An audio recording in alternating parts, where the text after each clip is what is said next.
Want entertainment designed just for you? Then check out customizable streaming TV from Xfinity. It makes your life simple, easy, awesome. Xfinity gives you customizable streaming TV options. Enjoy the most free shows anywhere on any device, and even access your streaming apps right on your TV with X1. Go to Xfinity.com, call 1-800-XFINITY, or visit a store today to learn more. Restrictions apply.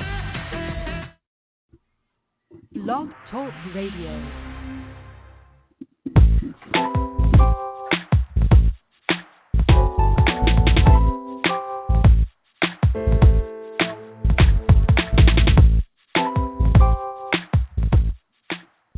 Welcome. You're listening to Perfectly Healthy and Tone Radio with your host, Darren Fat Man McDuff. And now, prepare to get fat.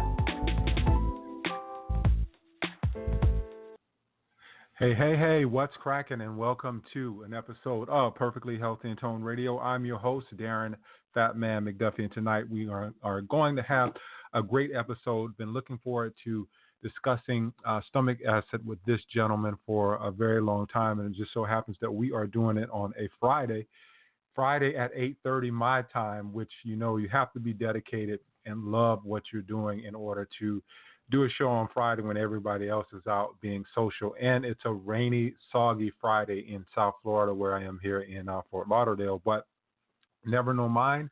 I love what I do. I'm very passionate about what I do, and looking forward to bringing you another great show. Before we get into the show tonight, just want to remind you of Wednesday's show with Dr. Kayla T. Daniel. We talked about nourishing broth. If you are not up on bone broth, what are you waiting for? We talked about the benefits of bone broth, how easy it is to make, and actually after that episode, I ended up going and making me a crock pot full of bone broth, which I intend to fully partake in over the coming next days. So again, go back and listen to that episode with Dr. Kayla T. Daniel called Nourishing Broth, and hopefully you will enjoy it.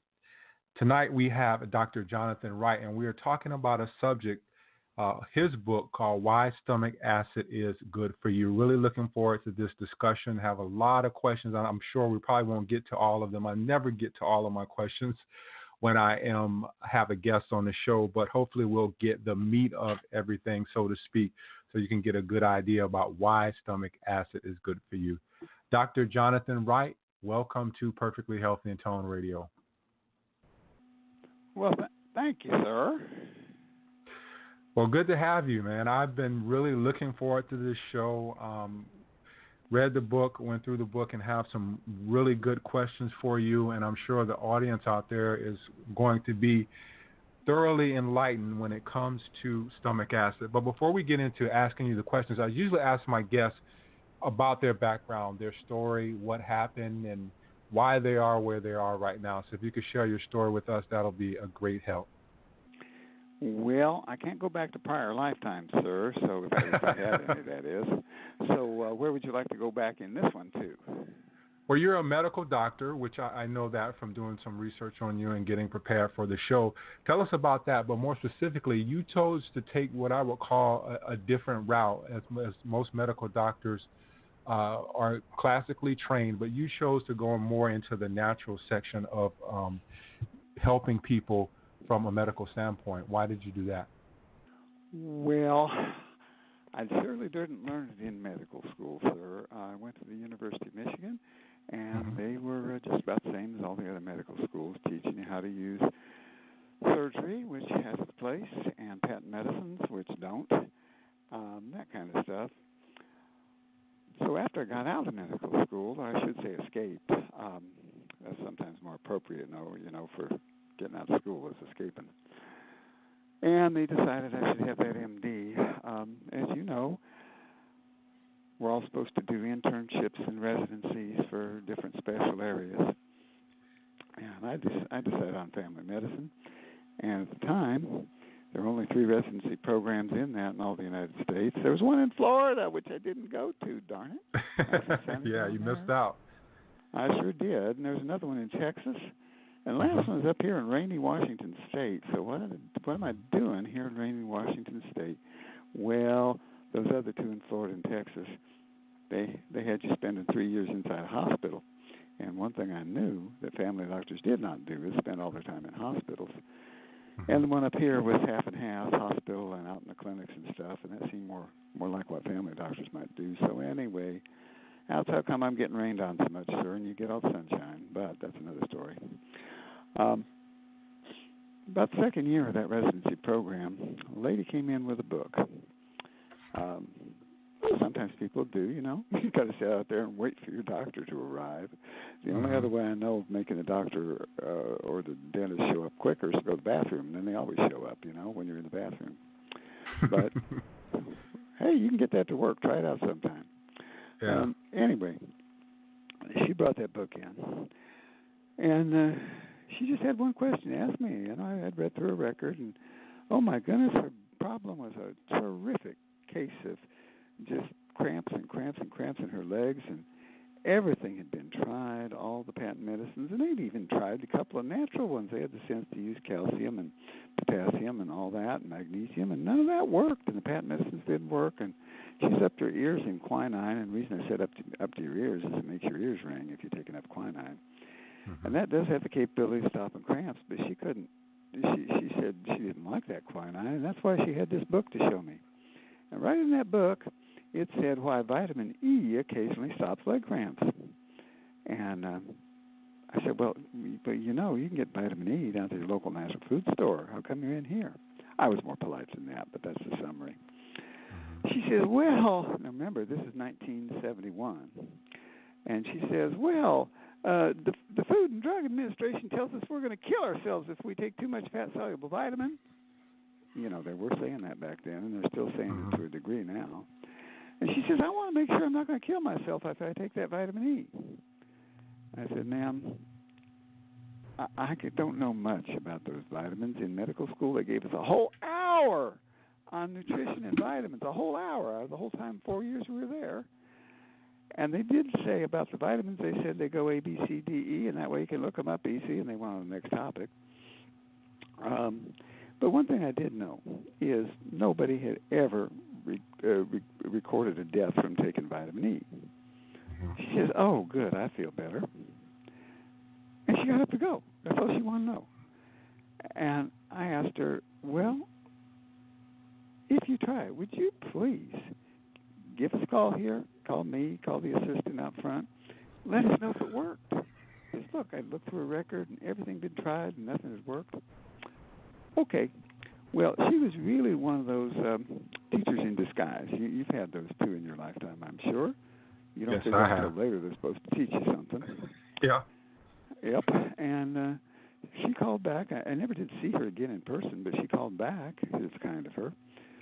About 6 weeks later and said, tell that doctor that I flushed all of that quinine and all those other patent medicines down the toilet, which, of course, wasn't too kind to the fish, but that was 1971. And I haven't had a leg cramp for 3 weeks now, and that's just the first time in years. And I thought to myself, you know, I better get a copy of that book.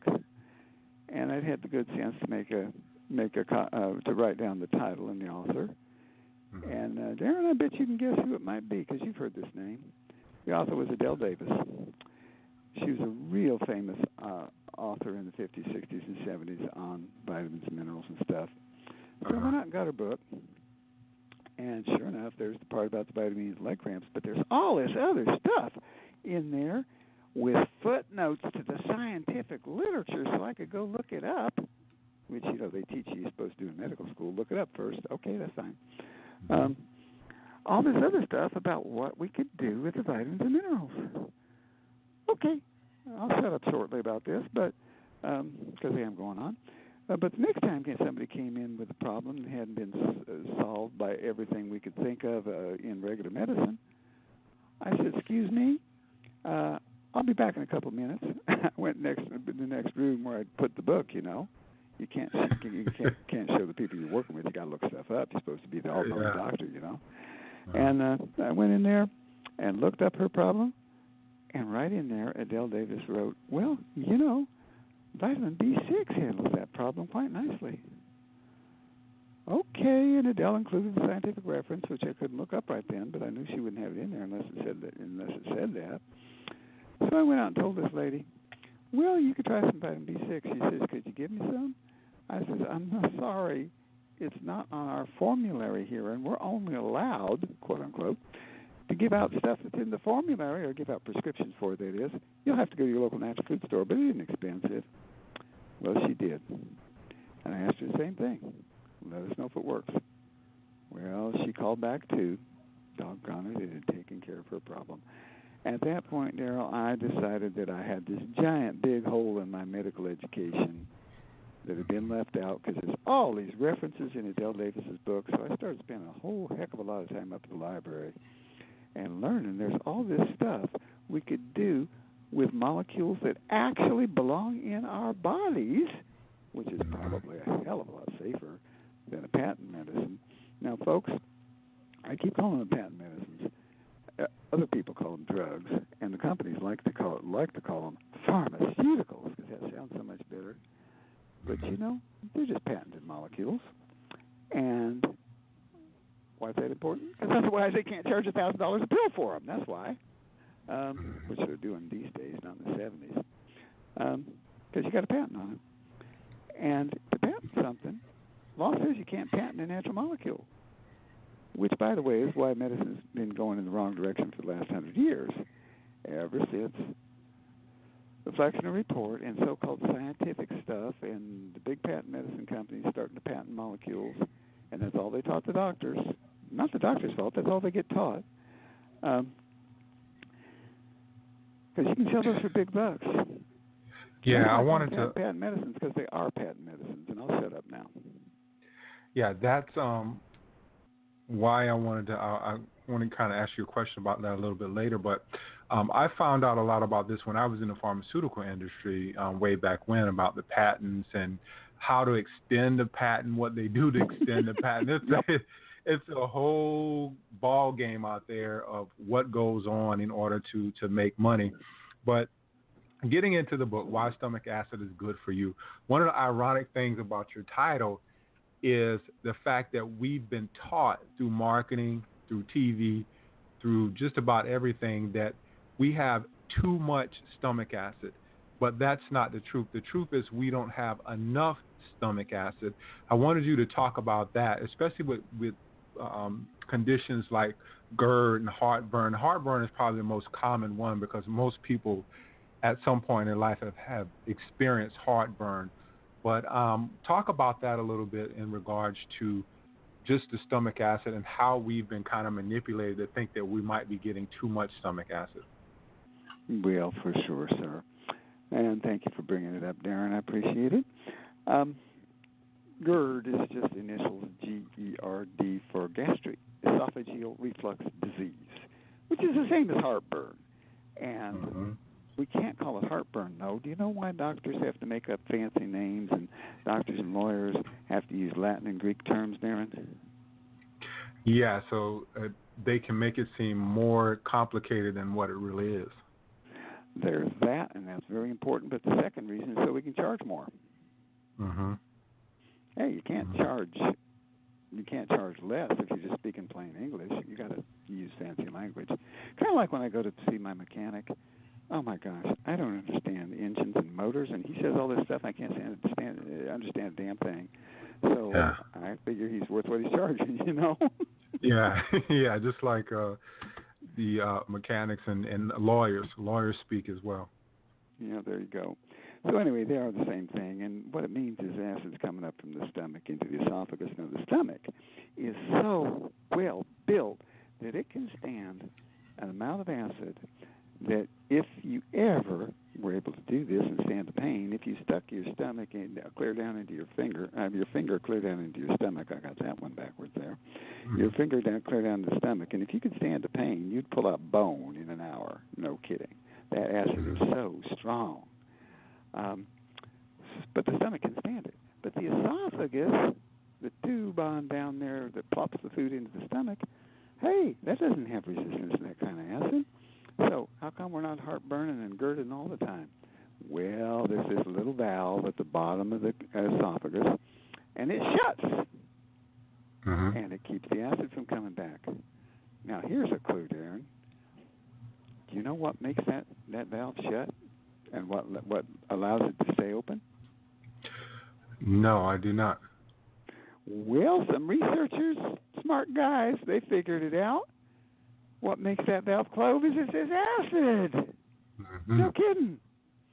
When we eat the food, the valve head comes on open because here comes the food. It plops in the stomach, and then that valve goes clong and shuts itself. As soon as the stomach starts making the acid to digest the food with the help of an enzyme called pepsin, that's real important too to digest the food. As soon as that acid-pepsin mixture bumps into the stomach through that sphincter, if we happen to be 16 years old with good, healthy digestion, you ever hear of a 16-year-old having heartburn? No. Or GERD? No. You just don't. I mean, when we're 16, particularly us guys, can eat half the contents of the refrigerator, and we do not get heartburn. We just don't, because that valve is going and protecting it from the acid from coming back up. But when we get older, the stomach acid frequently drops lower than optimal. And what's optimal? Optimal is what a 16-year-old's got. Mm-hmm. Yeah.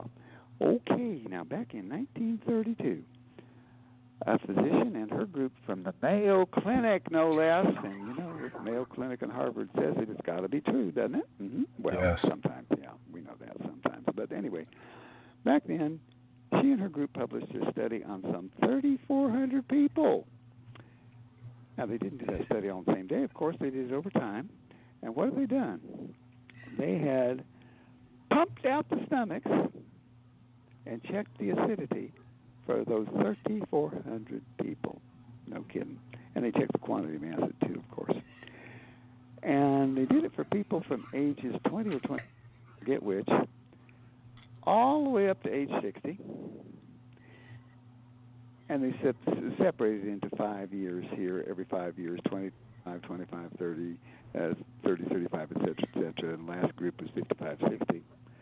And what they found is that folks in their 20s had very few cases of suboptimal acid in the stomach, and not enough to really digest things well.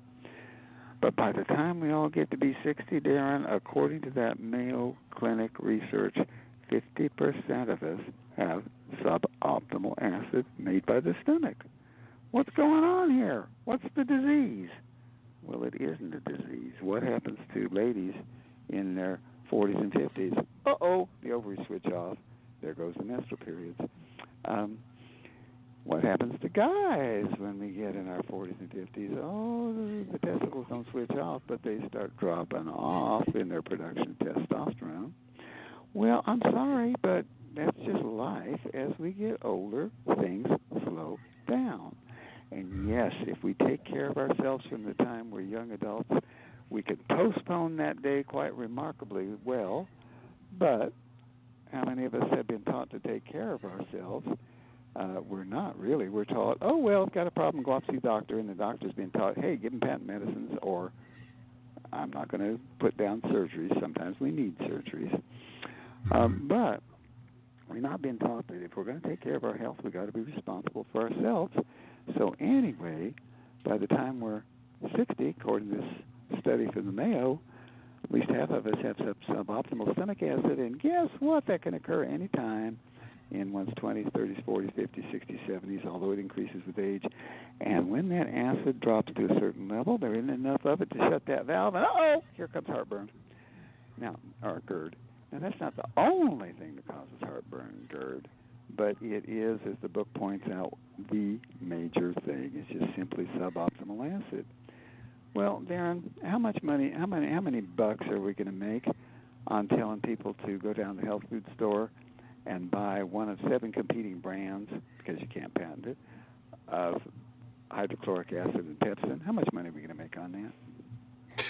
Well, we're going to make a lot of money. I wanted to ask you that as well, as how much is the pharmaceutical companies actually making off the different medications that are out there for heartburn and GERD? I haven't looked up the prices lately, but as you know, unfortunately, it's all, quote, covered by insurance, unquote, the patent medicines. And The reason I say unfortunately is that way we don't get hit direct with the pain. It's indirect because it comes out of the premiums we're all paying. Now, I do know one thing, and that is that the ones that are still under patent protection are over $100 a prescription, and you can get the same quantity or a quantity that will last just as long of the natural item. It's called betaine hydrochloride, and all it is a molecule that doesn't release the hydrochloric acid till it gets down to the stomach rather than on your tongue or something, which we wouldn't want. And it's got some pepsin in it. And that stuff is, depending on your length of supply, it's anywhere between, your days of supply of it, it's anywhere between $15 and maybe $30 a bottle. And on the other hand, if you get a prescription, oh, you didn't have to pay for it. Ha ha, sure you did. It's in all your premiums. And it's over $100 a bottle, so it's at least 3 to 4 times the price of the natural stuff. And by the way, does it help you with your digestion?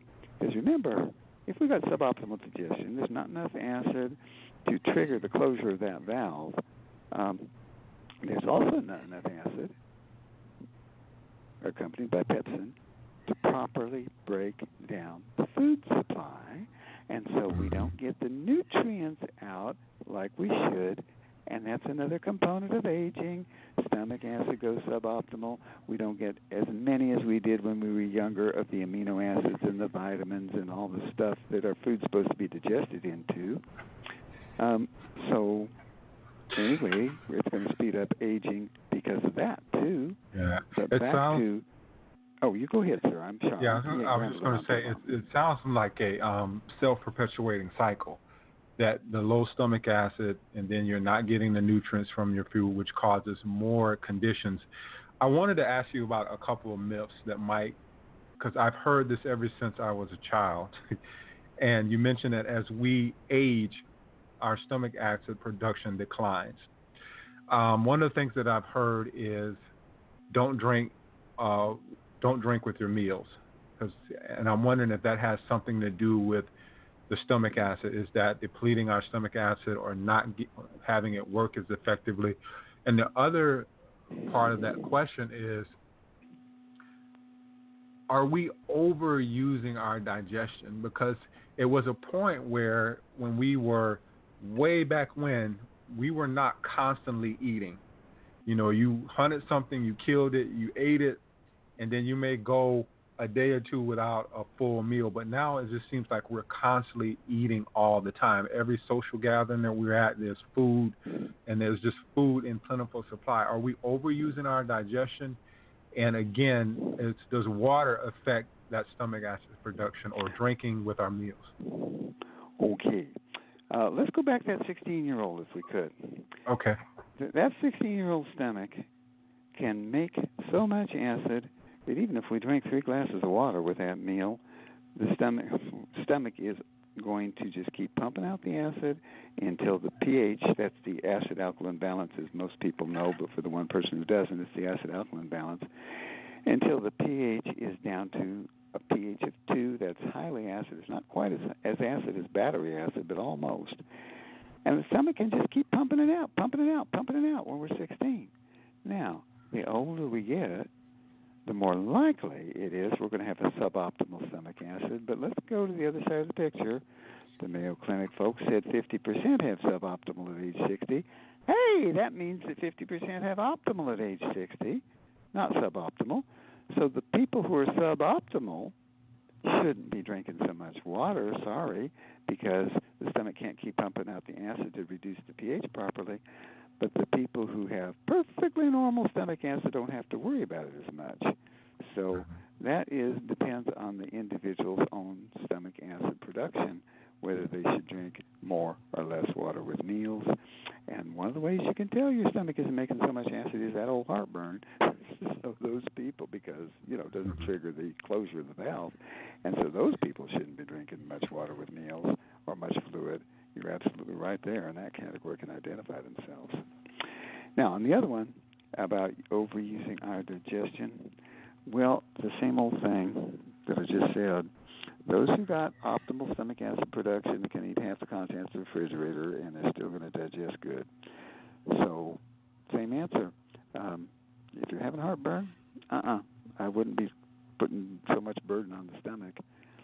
If you're not, and things don't seem to just sit in your stomach and not digest right and give the other symptoms such as burping and belching and constipation, then you can probably handle it. And sooner or later, we're all going to get old enough we don't have optimal stomach function. I bet you if the Mayo Clinic had continued to age 100, they would have found a bigger percentage than 50.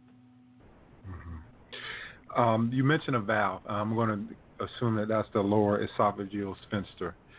Yes, sir. And in the book you said about most of the time it's not a stomach acid problem. It could be a muscle problem. But I'm thinking that from what you're saying, these two things work in tandem. Like there has to be enough acid in the stomach in order for that sphincter, lower esophageal sphincter, to kind of get the message that, hey, we need to close up. So there you go. Am I correct in saying that? Yes, you are, sir. Absolutely. And so one of the things is that the stuff that we're given, the patent medicines that we're given, if we're foolish enough to take them, have a bad habit of shutting off the stomach acid completely. So there's no acid to flow through and give you heartburn. But excuse me, that is one of the world's best ways to get malnutrition, because now we for sure can't digest the protein and get the minerals out and so forth. And Darren, there is by now a list of problems that happen to people who've been taking those type of patent medicines, the acid blockers, for longer than just very occasional use. Let's see, there's more pneumonia, there's more osteoporosis, there's more dementia. The list goes on and on of all the conditions that happen more in people who take acid-blocking medication than in people who don't. Mm-hmm. And another thing I wanted to ask you about that is you see, I don't want to break this into a male-female issue, but sometimes it seems as though different things affect the sexes really different. With women, you see a lot of women who have issues with their gallbladder. I'm wondering if that low stomach acid production has anything to do with the gallbladder issues, because the stomach and the gallbladder are kind of like cousins to each other. They're kind of located near each other in the body.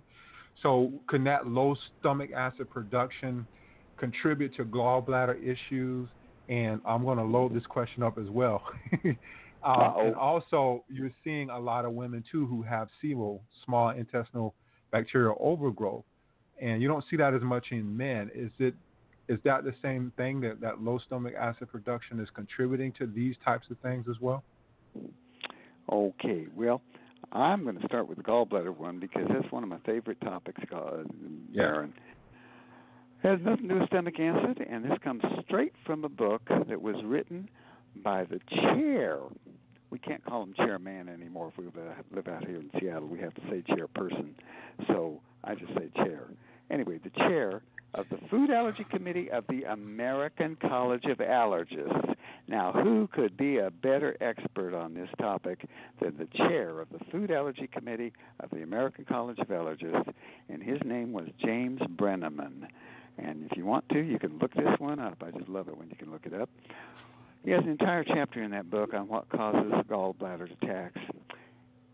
It's food allergies.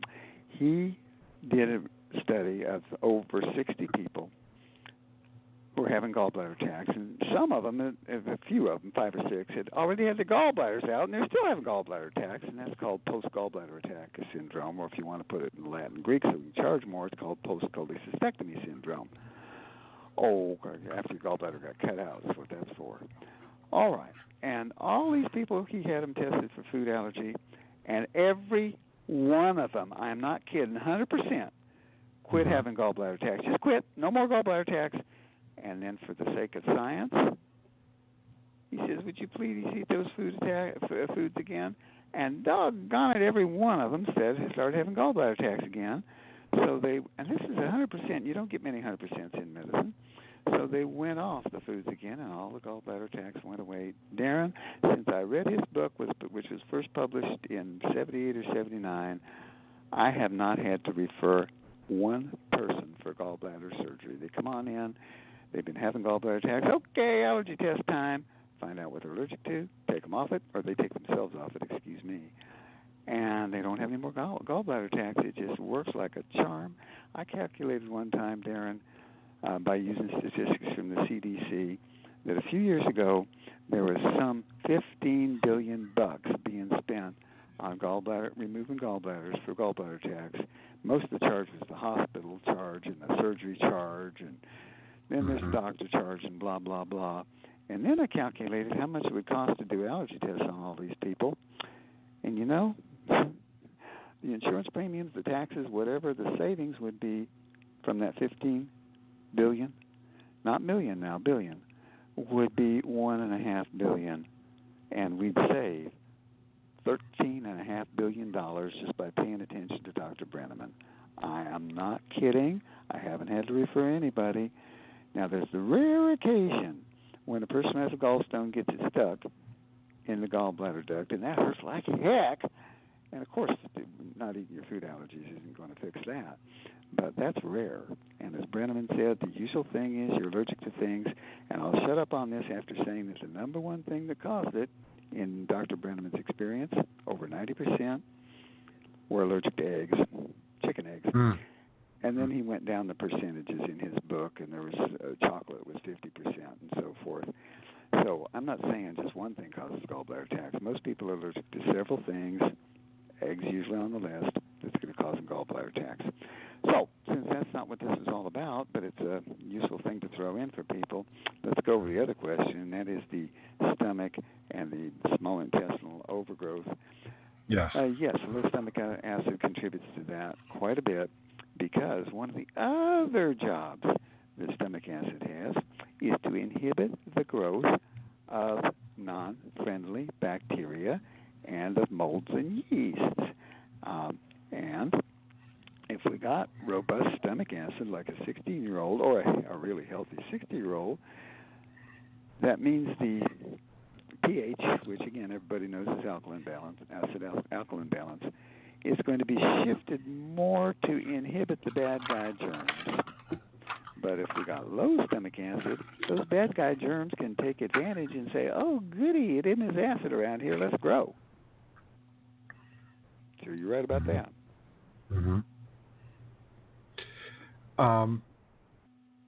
This is just a question that came to me, and I wanted to ask because I'm just like that, and when things come to me, weight loss surgery.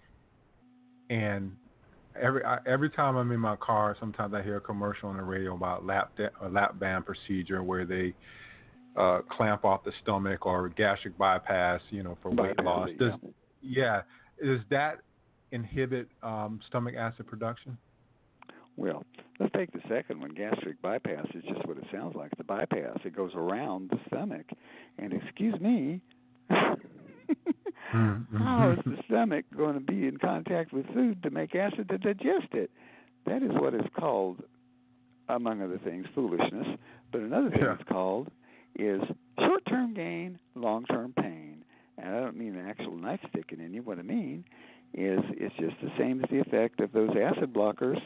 Oh, excuse me, I'm not digesting my food as good anymore, and so I'm just going to die of something sooner that was caused by the malnutrition that this weight loss surgery caused. Good grief.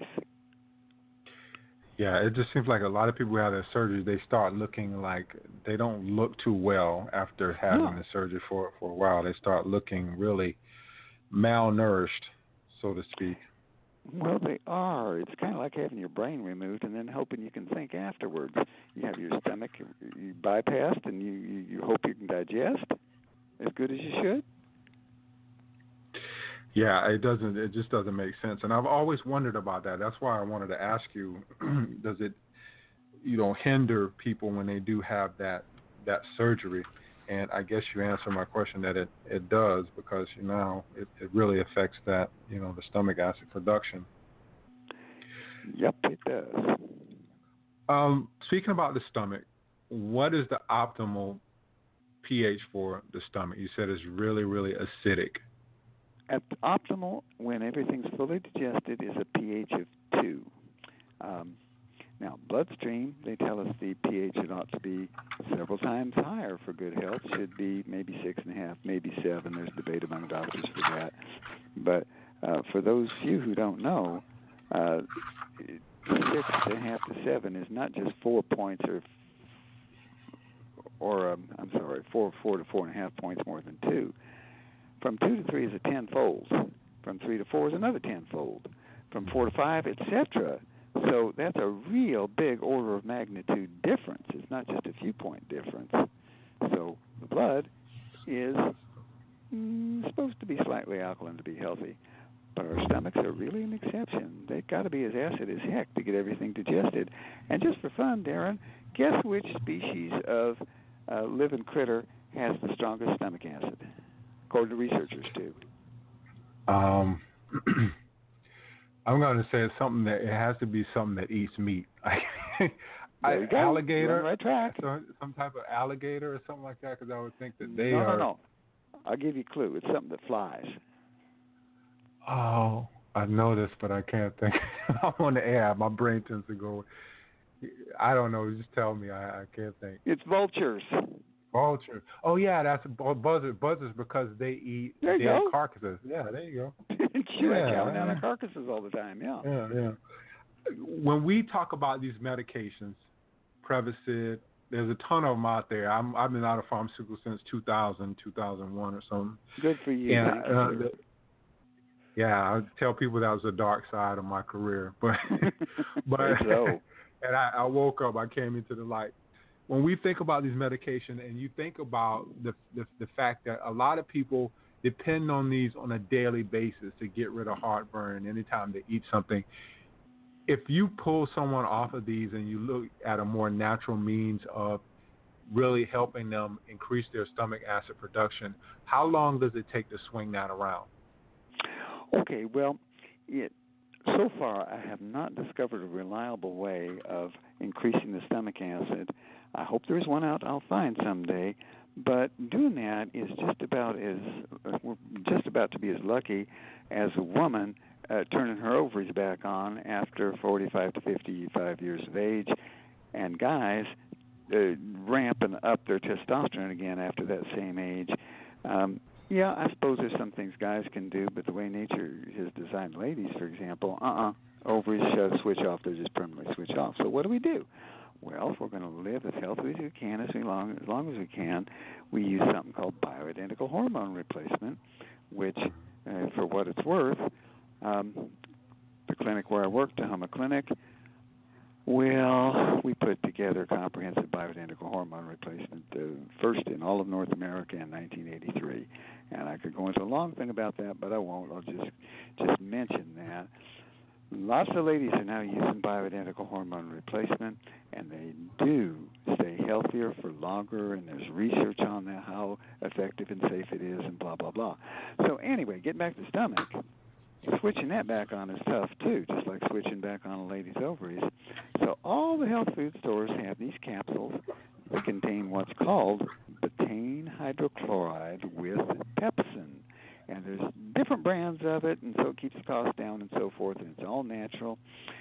Well, once a person starts taking that, and they ramp it up to whatever the doctor says, because really it's a good idea to be working with a doctor skilled and knowledgeable in natural medicine if you're using hydrochloric acid pepsin, because occasionally stuff can give you stomach burn if you use too much.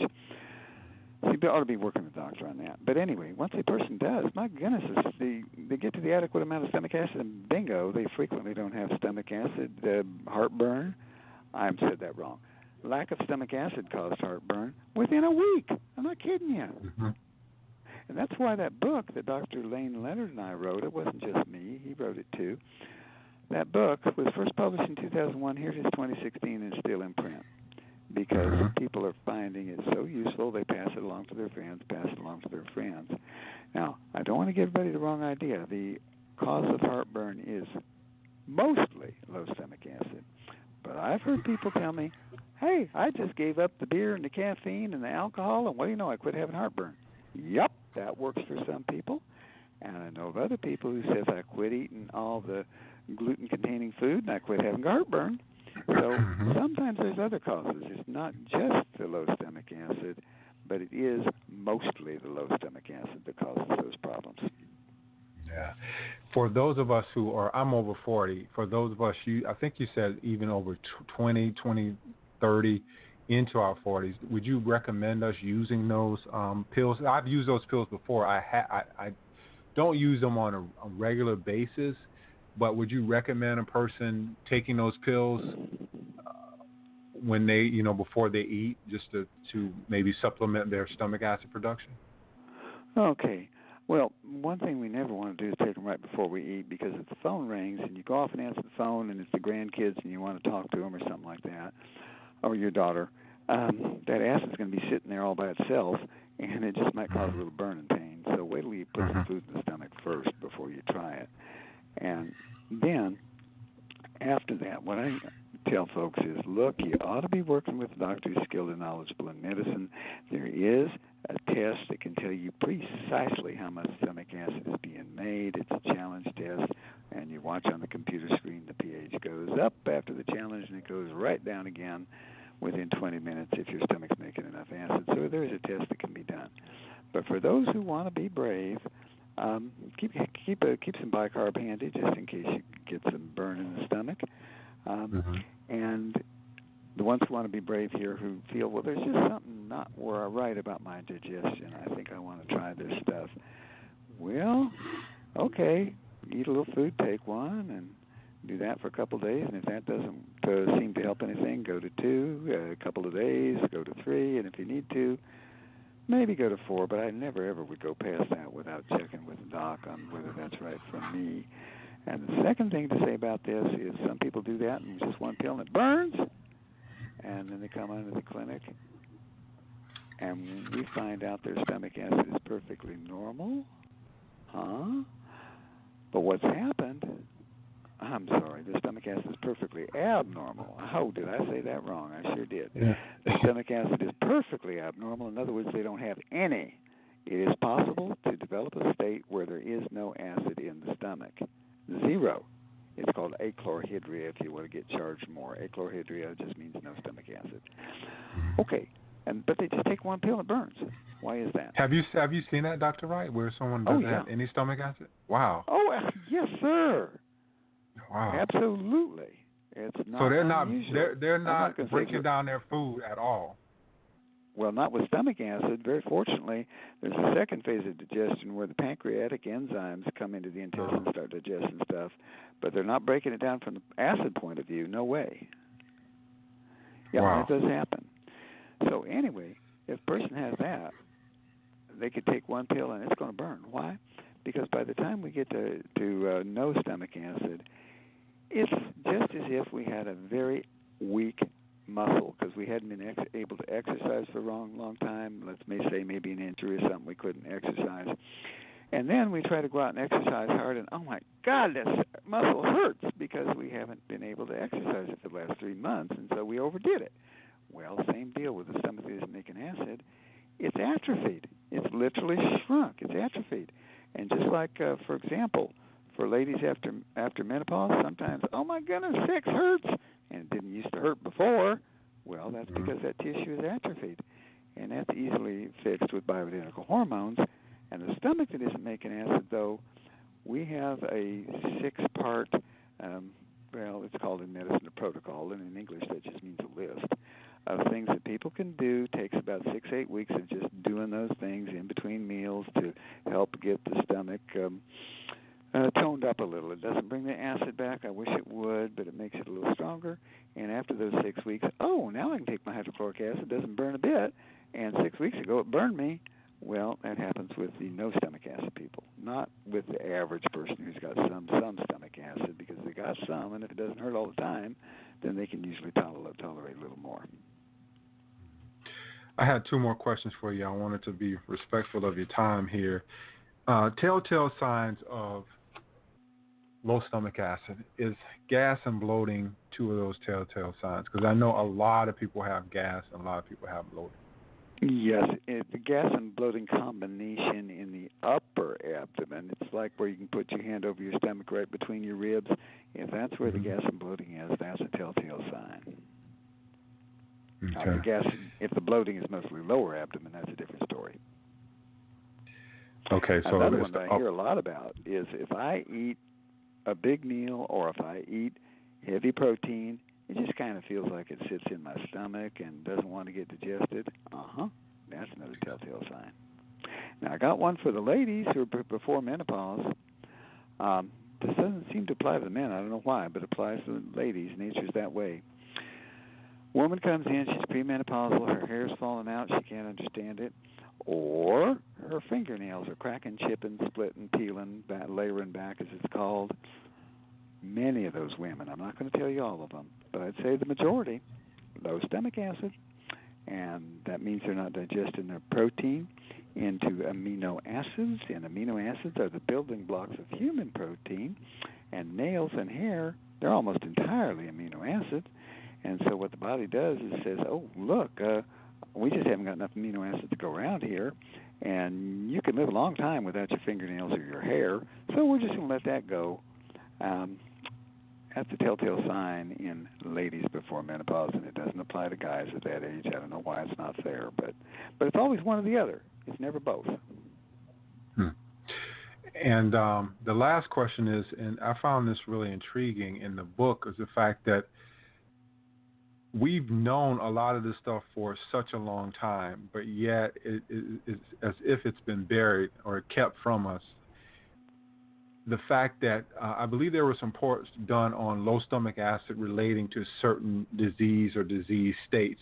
And I remember in the beginning of your book you mentioned asthma and how you were able to help children with asthma who had, and it was all linked to low stomach production. But talk about how low stomach acid production can actually produce different things like asthma, and I believe you had some autoimmune diseases in there. I think it was rheumatoid arthritis, osteoarthritis, and different conditions. But how does stomach acid relate to those conditions? Different ways. Let's start with the rheumatoid arthritis. Our book cites, and the citations are all in the book, folks, for those of you who are scientifically inclined. It cites 6 different European studies, 6 of them. And notice none of them was done in the United States. They're really not interesting. A lot of the natural medicine research is done overseas. But it was done in good universities and stuff over there. And those 6 studies found, 100% of them found, that people with rheumatoid arthritis have low stomach acid.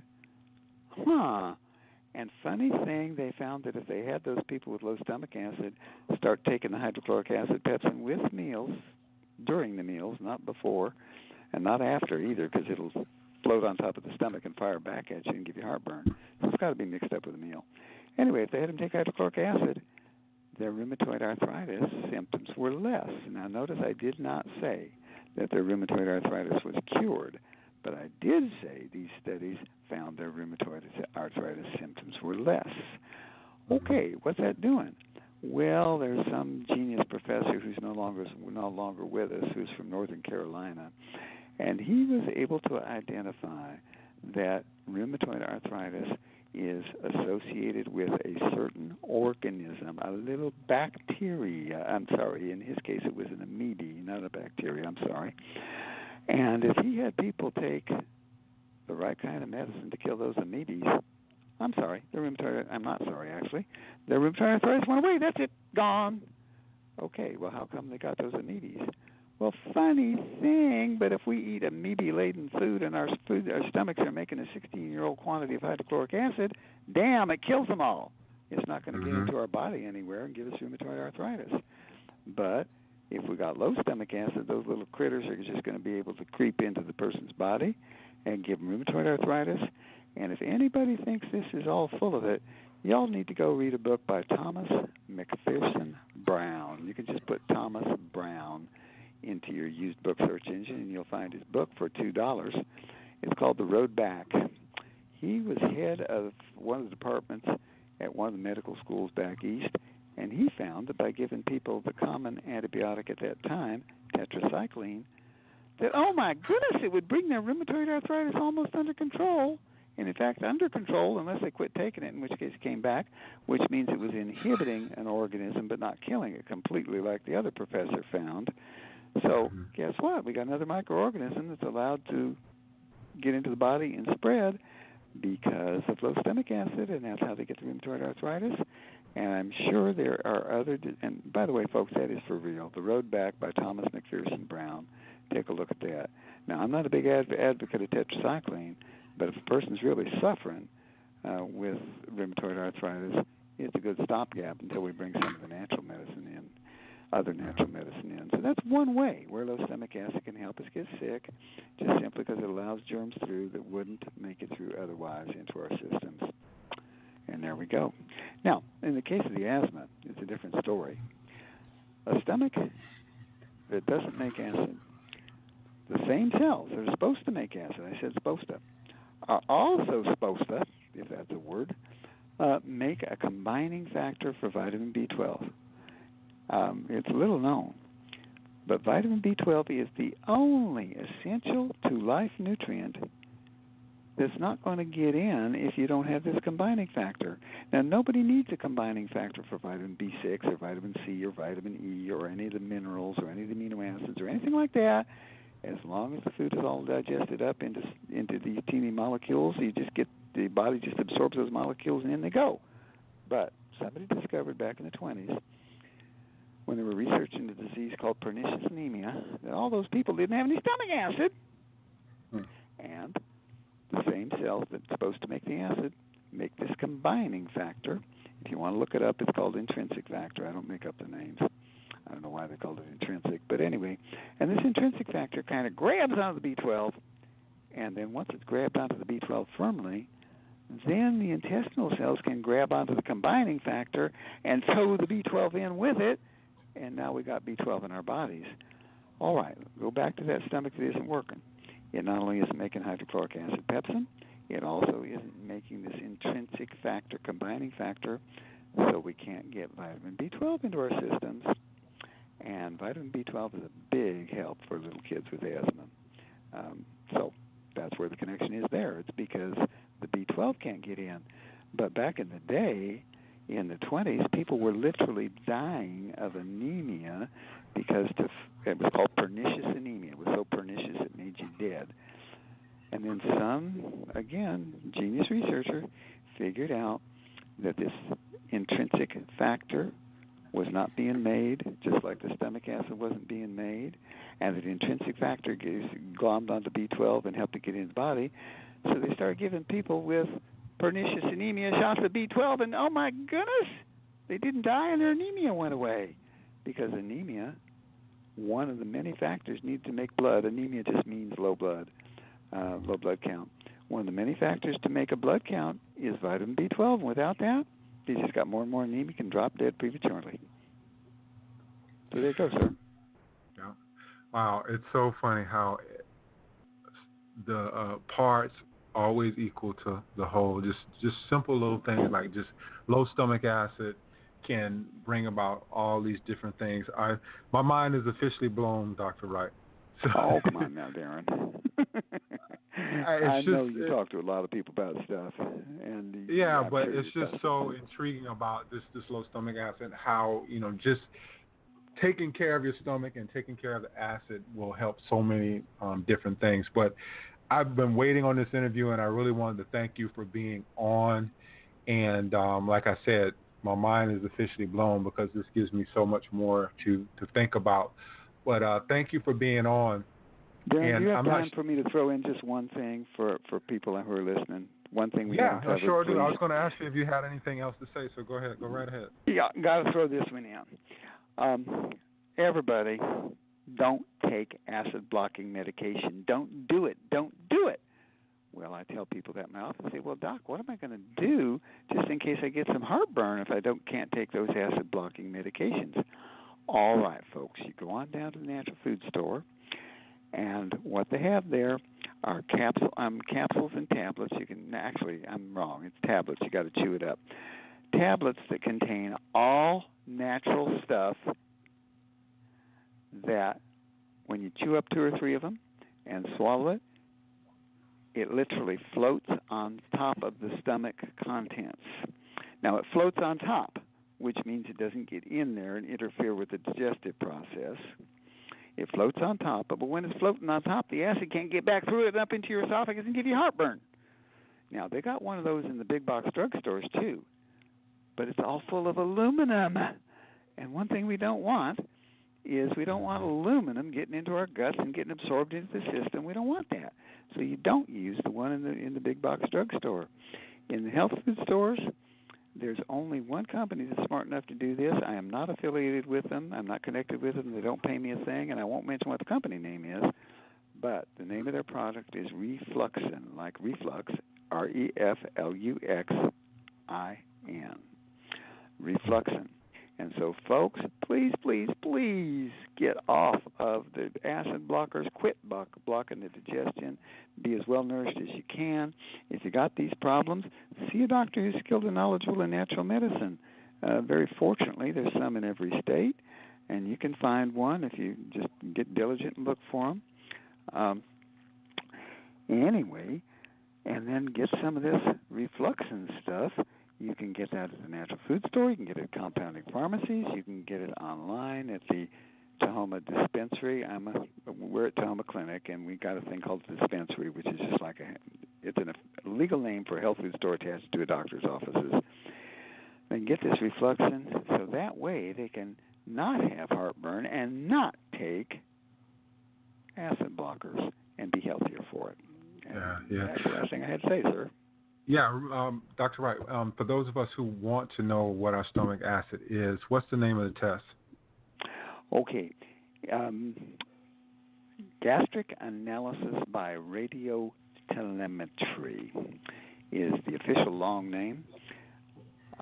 What that means is you swallow a little capsule. It's about the size of a multiple vitamin capsule, but it's rounded and plastic and can be swallowed easy. And there's a little hole in the end. And once it gets down the stomach, the acid, the stomach juices, I should say, get into it. And this was invented by some real smart German engineer, which gave it another name that I'll tell you in a moment. Anyway, it gets in there, and there's a little teeny acid-sensitive electrode and a little teeny FM radio transmitter, and it sends a signal to a computer screen that's sitting right in front of you, and you can watch. Oh, there's the pH at the bottom of the screen of 2, and now you just swallow the challenge of bicarbonate of soda, and the pH scoots right on up to 7 or 8, and it should come back down to normal in 20 minutes or less 5 times in a row. And I got that from an article published by 5 universities up in Canada in 1978 that were determining what a normal stomach can do, and then comparing it to other people's tests. So since it was a real smart German engineer, and it was in Heidelberg, Germany, it also gets called the Heidelberg capsule test, but that's not as explanatory as gastric analysis by this radiotelemetry system. And quite a number of natural medicine doctors have those.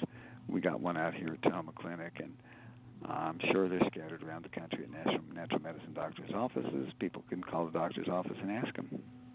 Mm-hmm. Great. Dr. Wright, thank you so much for being on, man. Enjoy your Friday. I really, really enjoyed this interview with you.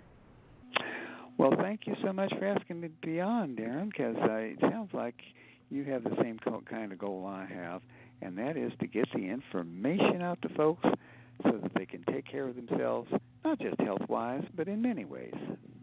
Yeah, we have the same goal. So, again, thank you for being on, man, and have a great evening. You too, sir. Bye now. Take care.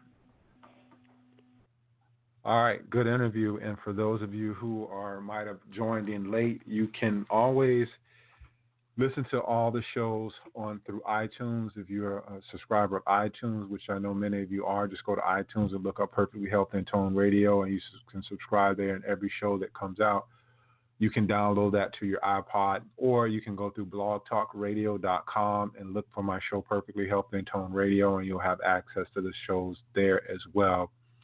So I believe next week I'm going to be recording interviews. I think from now on I might do some live shows, and then most of the shows are going to be recorded through Skype. But pay attention to October. We're going to have some really good interviews. A lot of good people are coming on.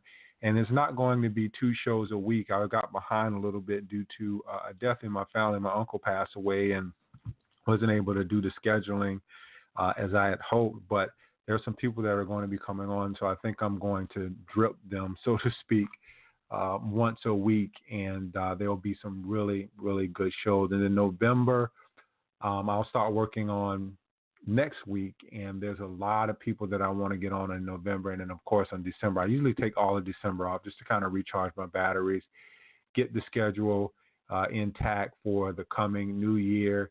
And then there's some things that I'm going to be doing within the new year as well that are really going to kind of put me out a little bit more and give you guys a little bit more things to think about in the health and wellness sphere.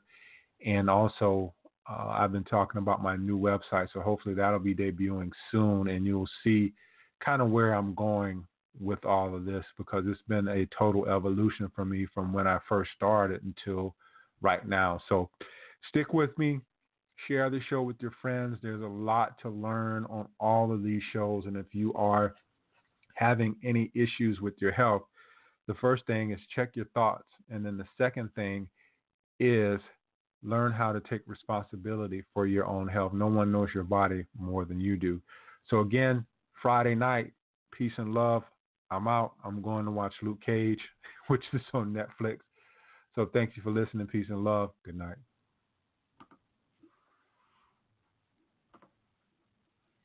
Till the tears run down from my eyes, Lord, somebody, ooh, somebody, can anybody find me somebody to love?